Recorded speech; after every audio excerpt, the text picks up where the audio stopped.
So ayan guys, paunahan na lang to. Money hunt muna tayo ngayon. Dito ko lang lalagay oh. Pa-PM na lang po kung sinong makakakuha. Oh my God!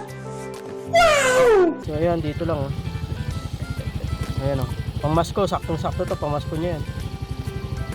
Iwan ko lang dito guys. Ayan oh. Yan yung location oh. Kung alam niyo no. Dito lang. Pa-PM na lang po, pa-PM. So ayan, dito lang iniwan guys ha. So ayan guys, paunahan na lang, PM na lang kayo. Alis na ako. A few moments later.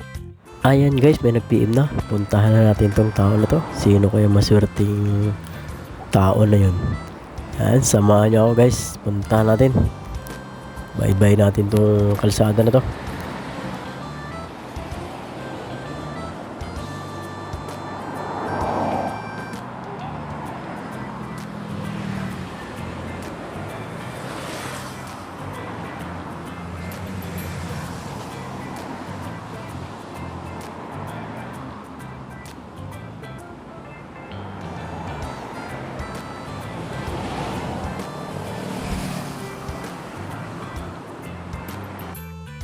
Ayan guys, nandito na tayo kay Labosing ano.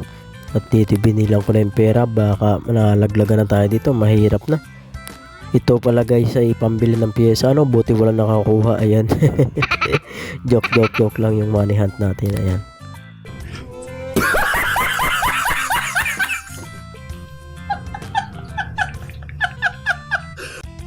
At dito nga sinipat-sipat na ni Bossing kung sakto yung dala nating pera. Baka mamaya sumablay.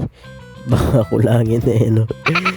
Gibosing sipati mo ng maayos at para sa mapunta yung aking dalang pera. Ayan, ikaw ang mapalad naman, bigyan ko ng pera ngayong araw no. Ayan. Malay mo magpamanihan din tayo kaya abang-abang lang. Ayan, pambili pa lang pyesa to guys. Buti na lang wala mo nakakuha no.